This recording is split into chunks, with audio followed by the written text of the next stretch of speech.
60 이후가 되면 다 또래들 분명히 다 백수가 될 텐데 그럼 다들 우리가 우울해 하잖아요. 나는 그분들에게 사실 하고 싶은 얘기예요. 이제는 백수가 100세 되는 시대이고 그러면 퇴직 이후에 그 긴 시간 3, 40년을 무엇을 할 것인가?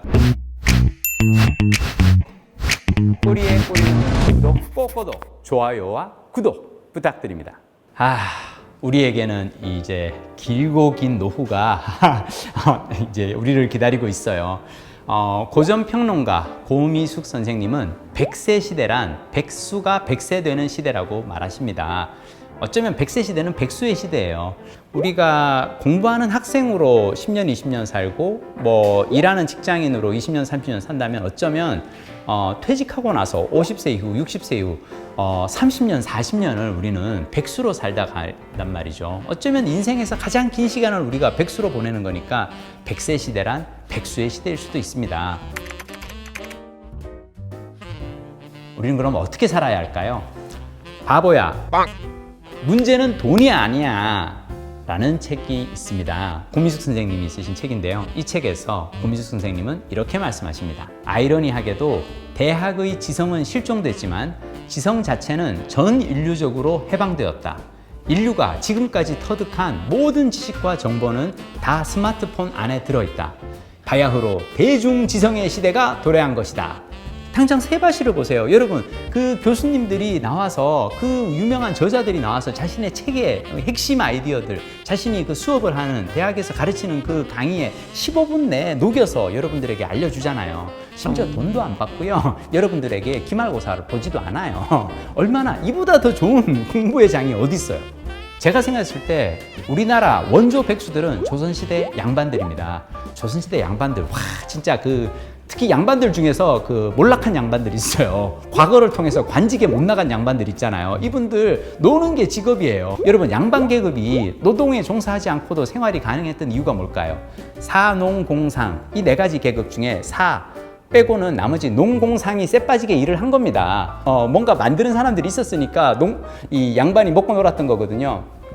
여러분, 우리가 이제 조선시대 양반처럼 놀고 먹을 수 있는 이유는요, 우리 대신 인공지능을 장착한 로봇이 앞으로는 다 생산과 유통 이런 일들을 다 맡을 거예요. 그래서 이제는 우리도 마치 조선시대 이 양반들처럼 조선시대 선비들처럼 살 수 있습니다. 인류 역사를 통틀어 가장 풍요로운 시기가 옵니다. 독서를 하고 글을 쓰는데 이보다 더 좋은 시절도 없어요. 다산 정약용 선생은 유배 가서 인생이 쫄딱 망했죠. 죄송합니다. 선조님께 이런 말씀. 하여튼 다산 정약용 선생은 되게 이렇게 잘 나가다가 막 왕 밑에서 막 총애받는 학자로 살다가 어느 순간 약간 인생이 삐끗합니다. 그래서 유배를 가서 아들에게 편지를 쓰는데요. 이렇게 씁니다. 이제 가문이 망했으니 네가 참으로 글을 읽을 수 있는 기회를 얻었구나. 출세길이 막힌 아들에게 염장 지르려고 쓴 글 아니고요. 여러분, 조선시대 양반이 보통은 공부하면 어떻게 할까요? 과거 시험 준비를 해야 되죠. 과거 시험 준비는 뭐예요? 내가 읽고 싶은 책을 읽는 게 아니에요. 자, 그리고 글을 쓸 때도 내가 쓰고 싶은 걸 마음껏 쓰나요? 아니에요. 자, 근데 이제 정약용의 말은 이제 집안이 쫄딱 망해서 너는 어차피 출세길이 막혔으니까 그냥 네가 읽고 싶은 책 읽고 네가 쓰고 싶은 글을 쓰면서 살아라. 얼마나 좋냐. 저는요, 이게 앞으로 우리가 그냥 받아들여야 할 삶의 자세가 아닐까 싶습니다. 우리가 어려서 공부가 힘들었던 건요, 시험을 보고 대학을 가고 직장을 가려니까 힘든 거죠. 이제 앞으로 백수의 시대에는요, 우리 이런 공부에 너무 스트레스 받을 필요가 없어요. 이런 제약 싹 다 사라집니다. 다음 책, 이 낭송의 달인 호모 큐라스를 보면 이런 글이 나옵니다. 바야흐로 백수의 전성시대를 맞이하고 있다. 하지만 절망할 것 없다.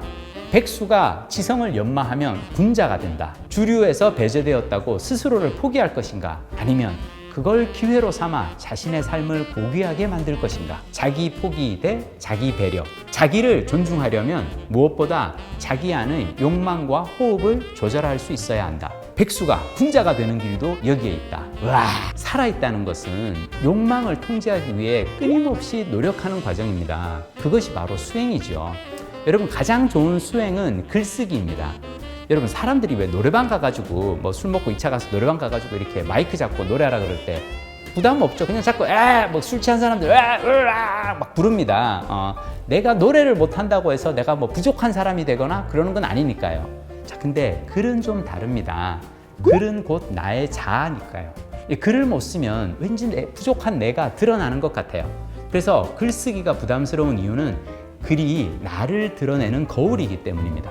그럼 더 좋은 글을 쓰기 위해서 노력하는 것 말고는 방법이 없습니다. 그렇기에 글쓰기는 최고의 수행이에요.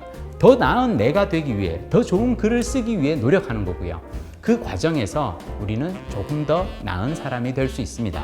조선에서 백수로 살기라는 책이 있는데요. 여기서 선생님은 이렇게 말씀하십니다. 백수의 특권은 주유천하다. 집에서 탈출하라. 여러분, 백수가 100세 되는 시대에는 어디서 시간을 보내면 좋을까요? 예, 가장 좋은 곳은 도서관입니다.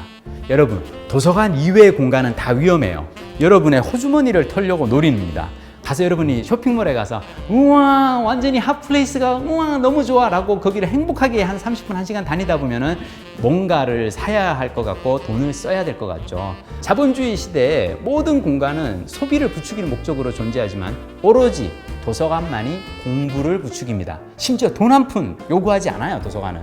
자, 우리 그리고 지난 수십 년 동안 도서관에 가는 건 학생들이었죠. 근데 21세기는 그렇지가 않습니다. 이제는 노동자 대부분이 사무직이에요. 육체 노동은 기계나 로봇이 대신하거든요. 10대, 20대 학생만 도서관을 가는 게 아니라 이제는 40대, 50대 어른들이 도서관에 가야 돼요. 이제 도서관이 진짜 평생 학습의 장이거든요. 제가 이 도서관 강연 갔다가 고미석 선생님께 들은 말씀으로 오늘 이야기를 마무리하겠습니다. 살아있는 순간은 다 배워야 할 때다. 오늘을 살려면 오늘이 즐거워야 한다. 오늘이 즐거우려면 오늘이 새로워야 한다. 오늘이 새로우려면 어제 몰랐던 걸 오늘 깨달아야 한다. 즉, 즐거운 삶을 위해서는 매일 배워야 한다. 책에서 찾은 배움으로 오늘 여러분의 삶도 더욱 즐거워지길 희망합니다.